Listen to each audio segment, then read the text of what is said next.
Welcome to Harshita commerce classes. मैं हर्षिता गुप्ता।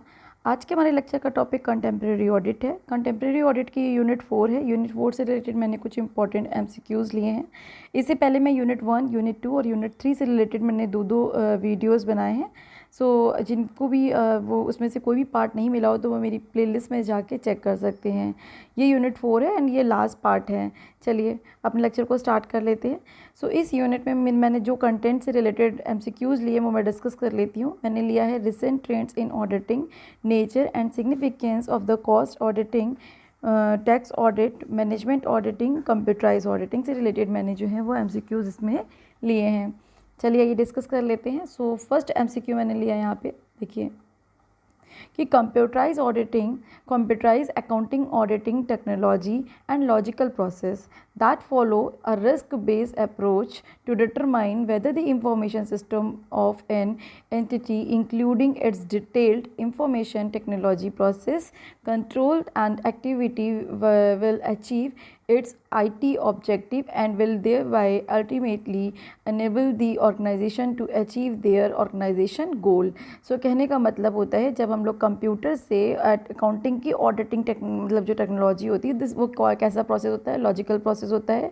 वो एक तरीके से रिस्क बेस होता है, क्योंकि देखिए कंप्यूटर जब कोई भी काम करता है तो उसमें एरर, भाई कंप्यूटर जो होता है वो ह्यूमन के इंस्ट्रक्शंस पे वर्क करता है, तो उसमें एक रिस्क बेस भी हो सकता है। देखिए तो जो भी इंफॉर्मेशन वहाँ पे दी जाती है टेक्नोलॉजी के द्वारा ही प्रोसेस की जाती है और उसके बेस पे जो ऑर्गेनाइजेशन को गोल को अचीव किया जाता है तो उसको हम क्या कहते हैं? उसको हम कहते हैं कंप्यूटराइज अकाउंटिंग या कंप्यूटर ऑडिटिंग, सॉरी अकाउंटिंग नहीं, ऑडिटिंग, कंप्यूटर ऑडिटिंग कहते हैं।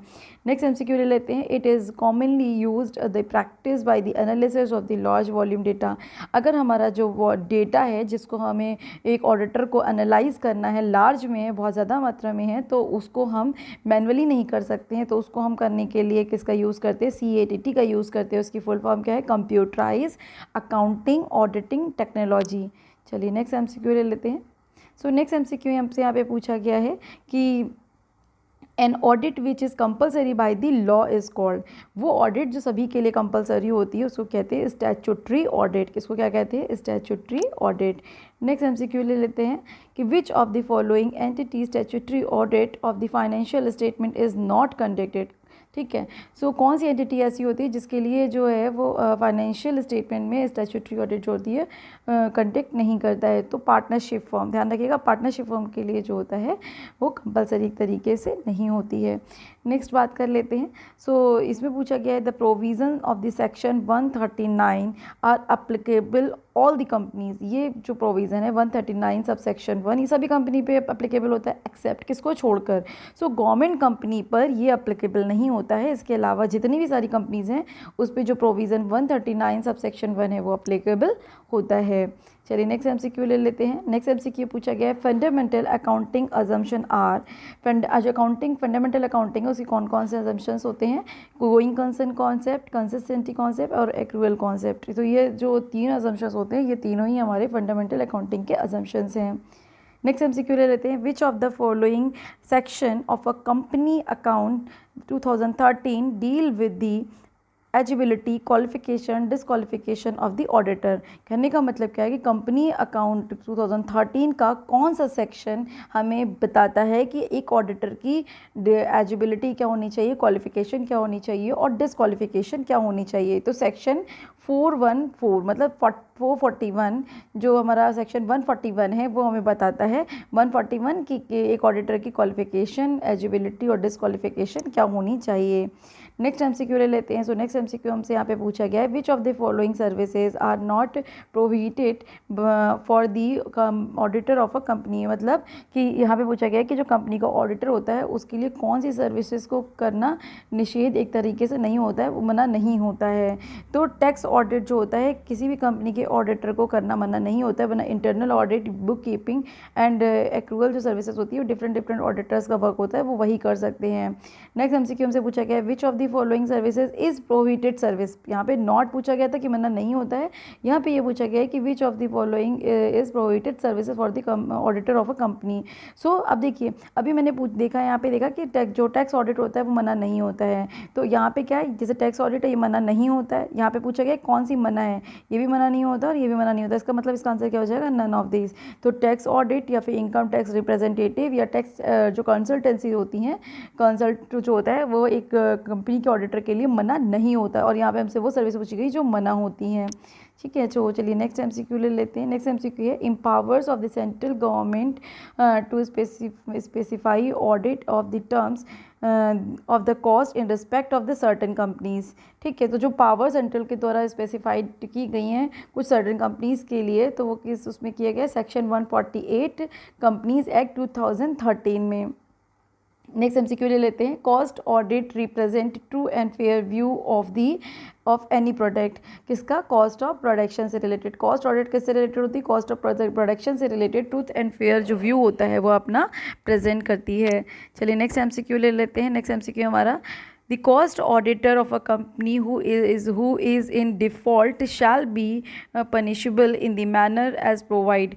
अगर एक cost auditor of a company default में है तो उसको किस सेक्शन के जो तहत है वो पनिशमेंट मिलती है। तो सब सेक्शन 2 एंड 2 से लेके 5 तक, सब सेक्शन 2 से लेके 5 तक सेक्शन 147 के कंपनीज एक्ट 2017 में। ठीक है, चलिए नेक्स्ट बात कर लेते हैं कि cost records are maintain on the basis of accrual.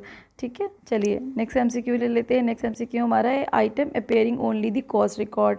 Cost record में कौन से आइटम अपेयर किए जाते हैं, नेशनल इंटरेस्ट ऑन कैपिटल। ठीक है, नेक्स्ट एमसीक्यू ले लेते हैं कि costing includes product process resource related information covering the dash of the organisation and the its value chain. तो इसका काम क्या होता है, फंक्शन। ठीक है, it the function of the organisation की कॉस्ट में वो सारी चीज़ों को इंक्लूड करे।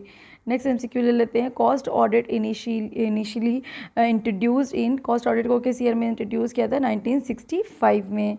नेक्स्ट एमसीक्यू ले लेते हैं। कंपनी शैल विद इन कितने दिनों में, the date of the receipt of a cost audit report shall be furnished the same to the central government. तो 30 डेज में जो रिपोर्ट होती है उसको सेंट्रल गवर्नमेंट तक फर्निश करना होता है। नेक्स्ट एमसीक्यू ले लेते हैं। The institute of the cost and work accounts of India, ICWA जिसे कहते हैं, was renamed institute of cost account in India 2012। Next ले लेते हैं। Cost accounting standard first came into the force 2015। ठीक है, चलिए नेक्स्ट बात कर लेते हैं। Cost accounting standard prefers the standard of auditing, quality control, review and related to the services rendered by the cost accountant has been issued। तो ये इसका किसका काम होता है, CAASB। CASSB का मतलब क्या है, cost audit insurance standard board. ठीक है, नेक्स्ट ले लेते हैं। The cost auditing standard 102 deal with, cost accounting जो स्टैंडर्ड है जो 102 है वो किससे डील करता है, अकाउंटिंग कॉस्ट ऑडिट डॉक्यूमेंटेशन से। किससे डील करता है, कॉस्ट ऑडिट डॉक्यूमेंटेशन से। नेक्स्ट एमसीक्यू ले लेते हैं।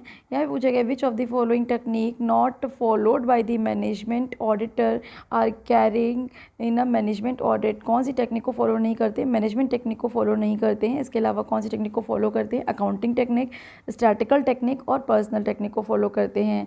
कौन, मैनेजमेंट ऑडिटर। ठीक है, चलिए नेक्स्ट एमसीक्यू ले लेते हैं। The main objective of a management audit is suggestion improvement in methods of operation. जो हम लोग ऑपरेशन करते हैं, मतलब ऑपरेशन इन द सेंस कि जो हम लोग एक प्रोसेस होता है हमारे मैनेजमेंट में, तो उसको इम्प्रूव करने का काम जो होता है, मेन इम्प्रूवमेंट से रिलेटेड जो सजेशन देने या फिर काम होता है वो हमारा मैनेजमेंट ऑडिट का होता है। नेक्स्ट एमसीक्यू ले लेते हैं कि management audit is a unique process of performance of the director, managers and performance of the management is appreciating. उसको क्या कहते हैं, एप्रिशिएटिंग प्रोसेस कहते हैं। नेक्स्ट ले लेते हैं। There are no fixed item of the evidence to be checked by the management auditor. A management auditor has really more on his experience and एक्यूम्स, मतलब वो अपने एक्सपीरियंस के बेस पे जो होता है एक मैनेजमेंट और जो ऑफिसर होता है या फिर जो ऑडिटर होता है, मैनेजमेंट ऑडिटर होता है, वो अपने एक्सपीरियंस के बेस पे ही अपने जो भी ऑडिट के जो एविडेंस होते हैं वो उसको चेक करता है। ठीक है, सो नेक्स्ट एमसीक्यू ले लेते हैं। नेक्स्ट एमसीक्यू है management audit is requirement of, management audit में किस चीज़ की रिक्वायरमेंट होती है? Voluntarily of by the management. ठीक है, नेक्स्ट एमसीक्यू ले लेते हैं। Management audit is normally presumed to be performed of dash manager and group of the manager. Non routine investigation है ये, कोई भी रूटीन इन्वेस्टिगेशन नहीं, मतलब नॉन रूटीन इन्वेस्टिगेशन है। नेक्स्ट एमसीक्यू ले लेते हैं। The management audit report submit, management audit report किसको सबमिट करनी होती है? ऑडिट कमेटी को।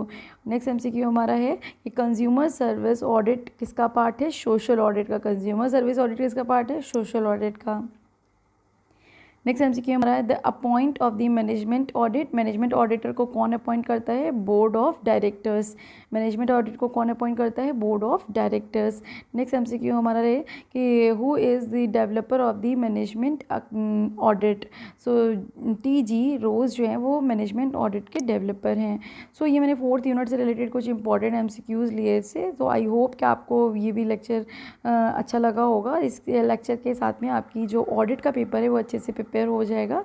And all the best for your paper. Exam आपका बहुत अच्छा हो अकाउंटिंग एंड ऑडिटिंग का।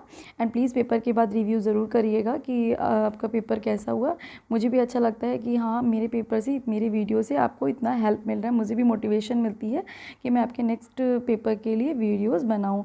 Thank you students. अगर आपने मेरा चैनल को लाइक, सब्सक्राइब और शेयर नहीं किया हो तो प्लीज़ इसको लाइक, सब्सक्राइब एंड शेयर कर दीजिए। Thank you.